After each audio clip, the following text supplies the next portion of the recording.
નમસ્કાર વિદ્યાર્થી મિત્રો, સ્વાગત છે તમારું ફરી એકવાર તમારી પોતાની યુટ્યુબ ચેનલ પર. અને આજે મિત્રો આપણે જોવાના છીએ ધોરણ 11માં જે તમારું ગાલા અસાઇનમેન્ટ આવી ગયું છે સરસ મજાનું. તો આજે ગાલા અસાઇનમેન્ટ તમે ના ખરીદ્યું હોય તો જરૂરથી તેની પર જઈને ખરીદી લેજો.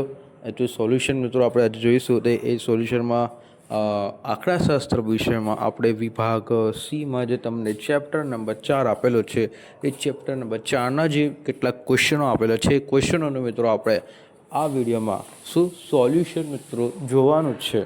તો જરૂરથી ખાસ કરીને આપણે યુટ્યુબ ચેનલને મિત્રો સબસ્ક્રાઈબ કરવાનું ભૂલતા નહીં અને વિડીયોને લાઈક પણ કરી શકો છો તમે. ઓકે, વિડીયો લાઈક પણ કરવાનું ભૂલતા જ નહીં ભાઈ. ઓકે, શરૂ કરીએ આપણું સોલ્યુશન. અને એ પહેલાં તમને મિત્રો એક નોટિસ જણાવી દો કે જો મિત્રો તમે આ સંપૂર્ણ ગાલા અસાઇનમેન્ટના સોલ્યુશનની PDF મેળવવા માંગતા હોય તો તમને જે સ્ક્રીન ઉપર મિત્રો મોબાઈલ નંબર આપેલો છે તેના પર કોલ કરી દો.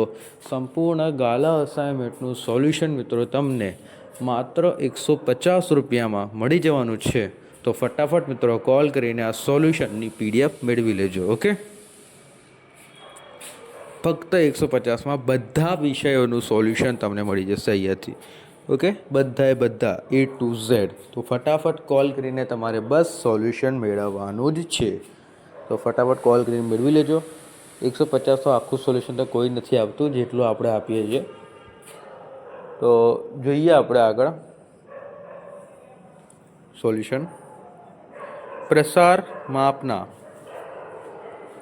ઇચ્છનીય લક્ષણો જણાવો. શું કીધું છે આપણને? પ્રસાર માપના ઇચ્છનીય લક્ષણો.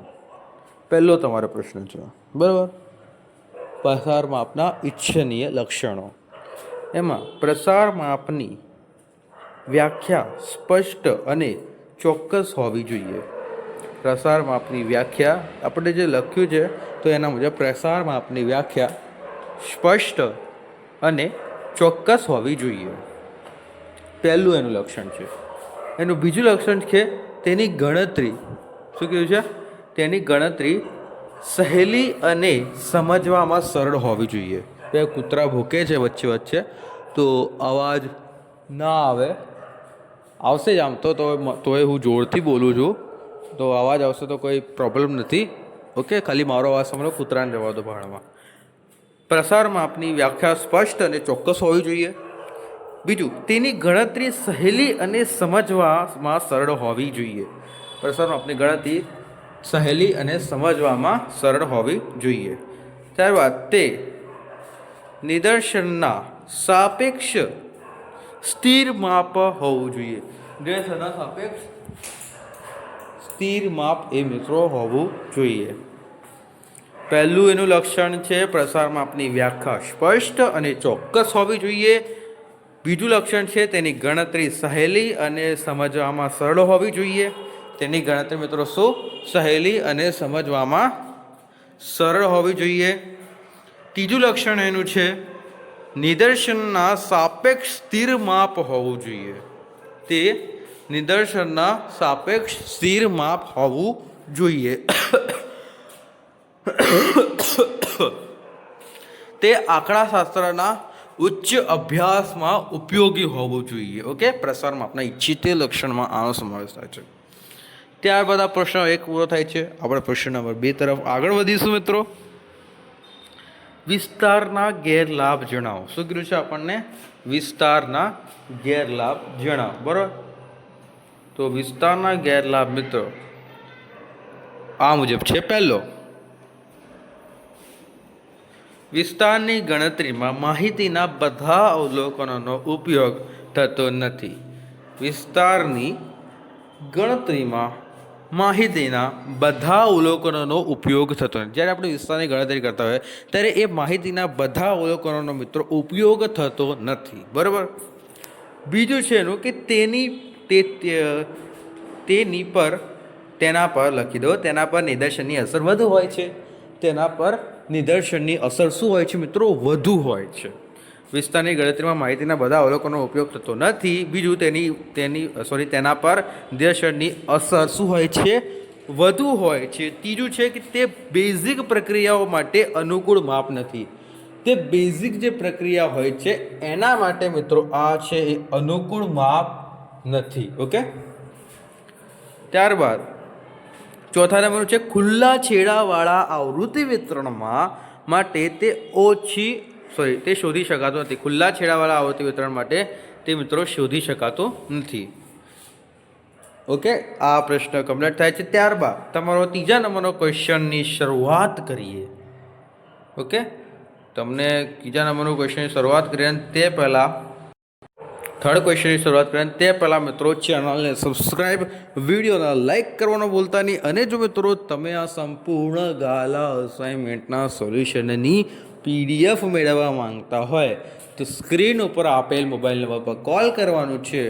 માત્ર 150 રૂપિયામાં મિત્રો તમને આ સંપૂર્ણ ગાલા અસાઇનમેન્ટના સોલ્યુશનની PDF મળી જવાની છે. તો ફટાફટ કોલ કરીને એનું સોલ્યુશન PDF મેળવી લેજો. ઓકે, જેથી તમને તૈયારીમાં સરળતા રહે. ઓકે, વાર આટલા બધા વિડીયો ન જોવા પડે, આટલી બધી એડ્સ ન સાંભળવી પડે એટલા માટે. ઓકે, વિસ્તારનું ખબર પડે, વિસ્તારની ગણતરી માહિતીના બધા લોકોનો ઉપયોગ થતો નથી, તેની પર નિદર્શનના અસર વધુ હોય છે, તે બેઝિક પ્રક્રિયા માટે અનુકૂળ માપ નથી, તે ખુલ્લા છેડાવાળા આવૃત્તિ વિતરણ માટે તે શોધી શકાતું નથી. બરાબર. ત્યારબાદ ત્રીજા નંબરનું આપણે જોઈએ કે શા માટે પ્રમાણિત વિચલન પ્રસારનું શ્રેષ્ઠ માપ ગણાય છે. શું કીધું છે આપણને કે શા માટે પ્રમાણિત વિચલન તે પ્રસારનું શ્રેષ્ઠ માપ ગણાય છે. તો કે પ્રમાણનું સૌથી વધુ ઉપયોગી માપ પ્રમાણિત વિચલન છે. પ્રમાણનું સૌથી વધુ ઉપયોગી માપ પ્રમાણિત વિચલન છે. શા માટે પ્રમાણિત વિચલનનું પ્રસારનું શ્રેષ્ઠ માપ ગણાય છે? તો કે પ્રસારમાનનું સૌથી વધુ ઉપયોગી માપ પ્રમાણિત વિચલન છે. ત્યારબાદ તેની ગણતરીમાં માહિતીના બધા અવલોકનોનો ઉપયોગ થાય છે. તેની ગણતરીમાં માહિતીના બધા અવલોકનો શું થાય છે? ઉપયોગ થાય છે. પ્રસાર પામતું સૌથી વધુ ઉપયોગી માપ પ્રમાણિત વિચલન છે. તેની ગણતરી માહિતીના બધા અવલોકનોનો ઉપયોગ થાય છે. તેની ગણતરીમાં માહિતીના બધા અવલોકનોનો મિત્રો શું ઉપયોગ થાય છે. ત્યારબાદ બેઝિક પ્રક્રિયાઓ માટે અનુકૂળ માપ છે. ભાઈ આ જે પ્રમાણિત વિચલન છે એ બેઝિક પ્રક્રિયાઓ માટે શું છે? અનુકૂળ માપ છે. આથી એવું કહેવાય કે પ્રમાણિત વિચલન પ્રસારનું શ્રેષ્ઠ માપ છે. આથી આપણે એવું કહી શકીએ કે પ્રમાણિત વિચલન એ પ્રસાર માપનું શું છે? શ્રેષ્ઠ માપ છે. ઓકે, આવું આપણે કહી શકીએ છીએ એના અંદર. ત્યારબાદ તમારો ચોથા નંબરનો મિત્રો પ્રશ્ન જોઈશું આપણે. ચોથા નંબરનો પ્રશ્ન જોઈશું. વિડીયો લાઈક સબસ્ક્રાઈબ કરી દો ફટાફટ. અને PDF મેળવવા માંગતા તો સ્ક્રીન પર આપેલ મોબાઈલ નંબર છે જ તમારા જોડે, તો કોલ કરી દેજો. માત્ર 150માં બધા વિષયની PDF મિત્રો તમને મળી જશે. ઓકે, ચોથું ચલનાંક વિશે ટૂંકમાં જણાવો. ચલનાંક વિશે તમારે શું કરવાનું છે? ટૂંકમાં જણાવવાનું છે. બરાબર. તો પ્રમાણિત વિચલનના યોગ્ય સાપેક્ષ માપ તરીકે કાર્લ પિયર્સનની ચલનાંકને સૂચવે છે. ચલનાંક વિશે ટૂંકમાં જણાવવાનું છે. તો એમાં મિત્રો તમારે લખવાનું તો કે પ્રમાણિત વિચલનના યોગ્ય સાપેક્ષ માપ તરીકે કાર્લ પિયર્સન ચલનાંકને સૂચવે છે. ચલનાંક એ મધ્યકની સાપેક્ષમાં પ્રમાણિત વિચલનને ટકાવારી દર્શાવતું માપ. શું કીધું છે આપણને? ચલનાંક એ મધ્યકની સાપેક્ષે, શું કીધું છે? ચલનાંક એ મધ્યકની સાપેક્ષે પ્રમાણિત વિચલનને ટકાવારી દર્શાવતું માપ છે. મધ્યકની સાપેક્ષે ટકાવારી દર્શાવતું માપ છે પ્રમાણિત વિચલનને. તો ચલનાંક બરોબર પ્રમાણિત વિચલન ગુણ્યા 100 એટલે S/X ગુણ્યા 100. ઓકે,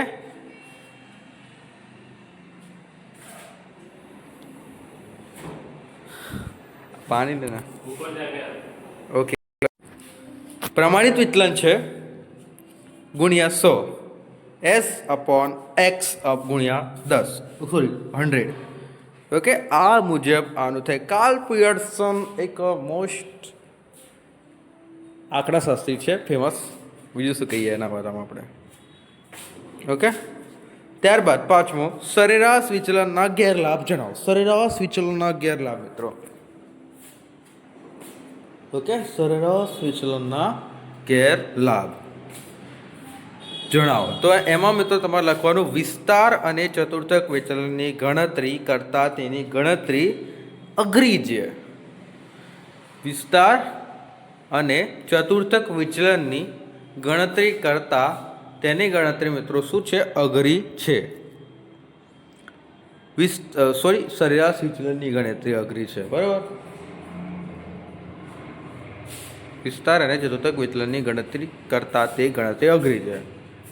બીજું, તે અન્ય બેઝિક ક્રિયાઓ માટે અનુકૂળ માપ નથી. તે શું છે? અન્ય બેઝિક ક્રિયાઓ માટે અનુકૂળ માપ નથી. ત્રીજું, આ માપના મધ્યકથી લીધેલ મધ્યકના માનાંક પર આધારિત હોય આંકડાશાસ્ત્ર ઉચ્ચ અભ્યાસ માટે ઓછું ઉપયોગી છે. શું છે આ? ઓછું ઉપયોગી મિત્રો છે.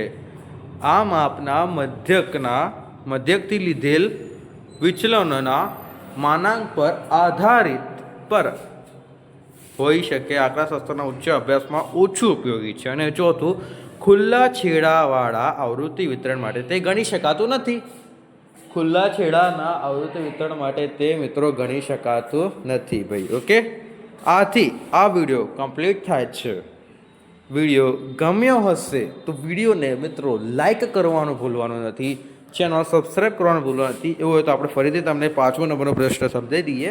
કે વિસ્તાર અને ચતુર્થક વિચલનની વ્યાખ્યા ગણતરી કરતાં તેની ગણતરી અઘરી બને છે.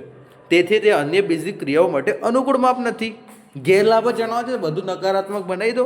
આ માપના મધ્યકથી લીધેલા વિચલનોના માનાંકો પર આધારિત હોય છે. આંકડાશાસ્ત્ર ઉચ્ચ અભ્યાસમાં ઓછું ઉપયોગી થાય છે, વધુ ઉપયોગી થતું નથી. અને તેથી ખુલ્લા છેડાવાળા આવૃત્તિ વિતરણ માટે તે ગણી શકાતું નથી. ઓકે, આ તમને સમજાવી દેવાનું, બસ, બીજું કાંઈ જ નહીં. આગળ જોઈશું મિત્રો, બટ વિડીયો ખલાસ થવાનો છે એટલે નેક્સ્ટ ચેપ્ટર એ નેક્સ્ટ વિડીયોમાં આવશે. તો channel subscribe, video like on the spot મિત્રો, ફટાફટ મળીએ નેક્સ્ટ વિડીયોમાં. Thank you for watching. અને પીડીએફ માટે કોલ કરી દેજો.